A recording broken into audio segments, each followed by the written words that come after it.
Hi friends, welcome to cbcharepalli బ్రాహ్మణవంటలు. ముందుగా సబ్స్క్రైబర్లకు అందరికీ కూడా హృదయపూర్వక ధన్యవాదాలండి. ఈ వీడియోలో చట్నీ పొడి చేశారండి, రెడీమేడ్ చట్నీ పొడి. ఇది మనం పొడి చేసేసుకొని నీళ్ళలో కలుపుకొని తిరగవాత వేసుకొని ఇడ్లీకి, దోశకు, వాటికన్నిటికీ కూడా వాడుకోవచ్చండి. రెడీమేడ్ ఇన్స్టెంట్ చట్నీ పొడి అండి. నెల రోజుల వరకు నిల్వ ఉంటుందండి ఈ పొడి.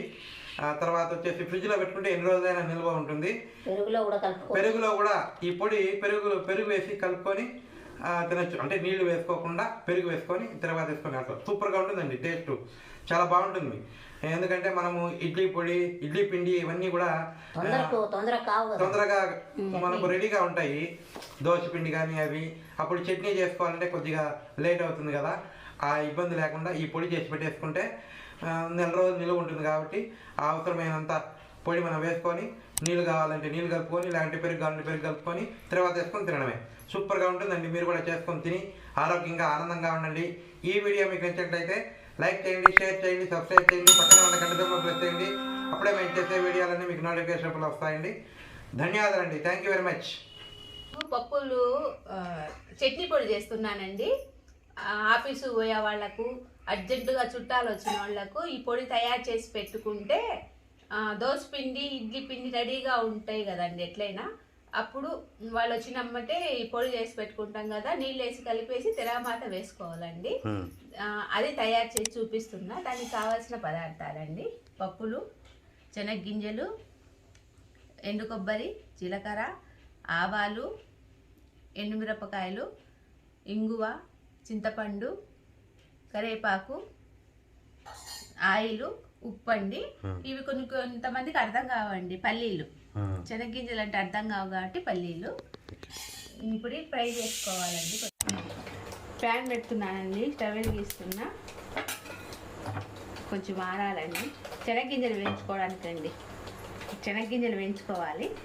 మళ్ళీ కొబ్బరి, ఎండుమిరపకాయలు, జీలకర్ర ఇవన్నీ వేయించుకోవాలి. ఇప్పుడు శనగగింజలు వేస్తున్నానండి. ఈ మామూలుగా మనం చట్నీకి వేయించుకున్నట్టే. ఇది కొంచెం ఫ్రై కావాలండి.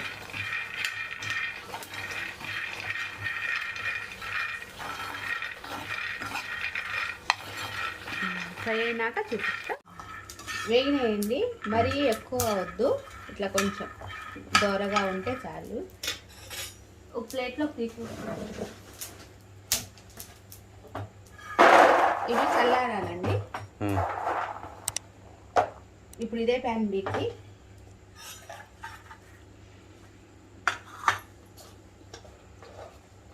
జీలకర్ర అండి 1 స్పూను,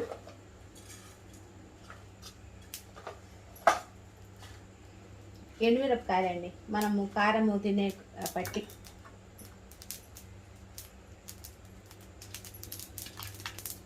ఎన్ని కావాలంటే అన్ని. కొంచెం ఆ పెన్నమ్మ వేడి సరిపోతుందండి.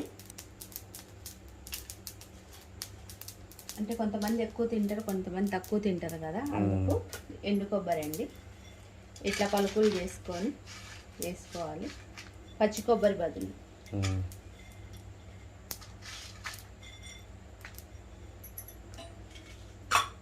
ఇప్పుడు స్టవ్ ఆన్ చేస్తున్నా.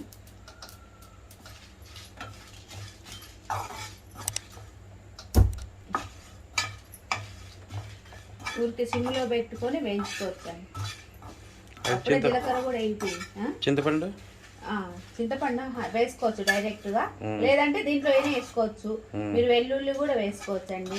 కావాలంటే కరివేపాకు, అవన్నీ ఏమి లేకుండా నేను సింపుల్గా కరివేపాకు ఎట్లా మనం తిరగమాతలో వేసుకుంటాం కదా అని ఇలా దీంట్లోనే వెల్లుల్లి మనం మిక్సీ పట్టేటప్పుడు వేసుకుంటే బాగానే ఉంటుంది. అంటే అలవాటు ఉండే వాళ్ళకు, అలవాటు లేని వాళ్ళకు వద్దు.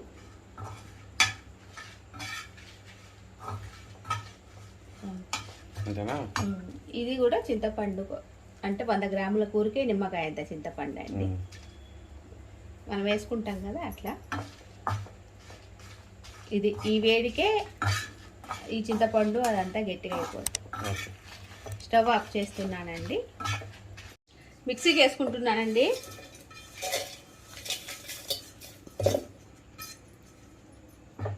ఇది ఒకసారి పట్టుకొని వచ్చిన తర్వాత మళ్ళీ శనగగింజలు పప్పులు వేస్తాం.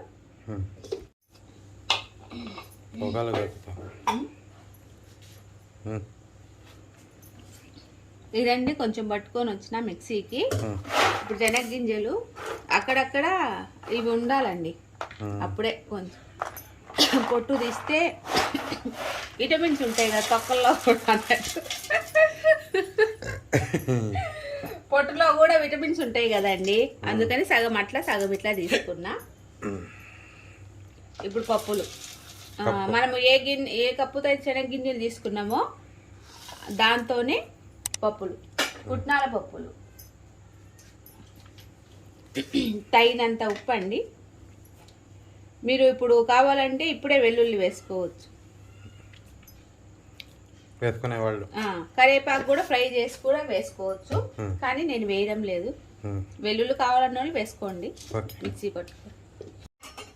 మిక్సీకి పట్టినానండి. ఎక్కువ అంతేం మెత్తగా కాకుండా అట్లా బరక ఎక్కువగా, అదే ఏమంటారు మీడియంగా కావాలంటే మీరు బెత్తకాయని పట్టుకోవచ్చు.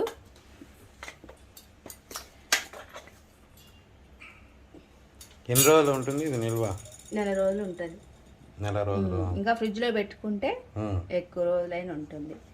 ఎందుకు అన్ని రోజులు కూడా అవసరం లేదు, అప్పటికే హైప్ చేసేస్తాం. ఇంకా ఎక్కడికన్నా షాపింగ్ పోయినా, ఇంట్లో దోశ పిండి ఉన్నా చేసినా వచ్చి కలుపుకునేది, తినేది. దోశ, ఇడ్లీ, పెసరట్టుకైనా బాగుంటుందండి. ఇంకా దీనికి నీళ్ళు కలిపి తిరమాత వేసేది చూపిస్తా. ప్యాన్ పెట్టినానండి, స్టవ్ ఆన్ చేసిన, ఆయిల్ వేస్తున్నా. ఇదేం కొలతేం కాదండి, మనకి ఎంత కావాలంటే అంత పొడికి, ఎక్కువ లేకుండా కొద్దిగా తీసుకొని కొంచెం ఆయిల్ కాగితే అయిందండి. ఆవాలు వేస్తున్నా, జీలకర్ర. మీరు కావాలంటే మినప్పప్పు, శనగపప్పు అయినా వేసుకోవచ్చు, ఎందుకు అవసరం లేదండి. అందుకని అప్పటికప్పుడు ఫ్రెష్గా చేసుకునే దానికైతే కొబ్బరి వేసుకొని, పచ్చి కొబ్బరి అట్లయితే బాగుంటుంది. దీంట్లో ఎండు కొబ్బరి వేసినాం కదా, వేసినాము. పచ్చి కొబ్బరికి దీనికి తేడా, అది నిలవ ఉండేదానికి కొంచెం కరివేపాకు.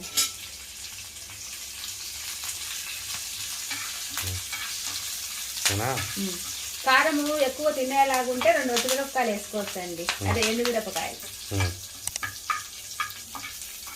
ఇప్పుడు కలిపి చూపిస్తున్నానండి, మనకు ఎంత కావాలో అంత. చట్నీ పొడి దీంట్లో కొంచెము ఉప్పు వేసుకోవాలండి, ఎందుకంటే మనం నీళ్లు కలుపుతాం కదా, అందుకు. ఇప్పుడు నీళ్ళు వేస్తున్నా.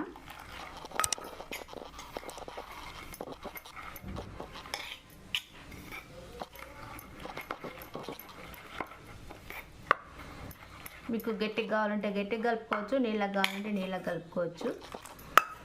కావాలంటే పెరుగు కూడా వేసుకోవచ్చు అండి, పెరుగు వేసుకుంటారు.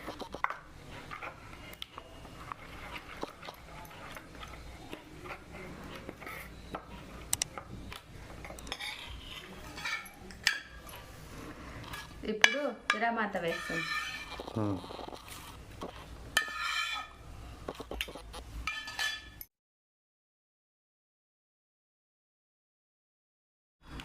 వేడి వేడి ఇడ్లీకి అండి చికెను, చట్నీ పొడి వేసుకొని, readymade chutney. Readymade chutney ready అయిపోయిందండి. ఇడ్లీకి, దోశకు, పెసరట్టుకు, దేనికి కావాలన్నా అర్జెంటుగా ఎక్కడి నుంచి వచ్చినా కూడా ఇడ్లీ పిండి, దోశ పిండి అన్నీ ఉంటాయి కాబట్టి ఆ పొడి కొద్దిగా వేసుకొని, ఈ పొడి తయారు చేసిన పొడి కొంచెం నీళ్లు వేసి కలుపుకొని తిరమాత వేసుకోవడమే అండి. మీరు కూడా చేసుకొని తిని ఎలాగుందో మాకు తెలియజేయండి. ఆరోగ్యంగా ఆనందంగా ఉండండి. ఈ వీడియో మీకు నచ్చినట్లయితే like, share, comment and subscribe to cbcharepalli బ్రాహ్మణ వంటలు.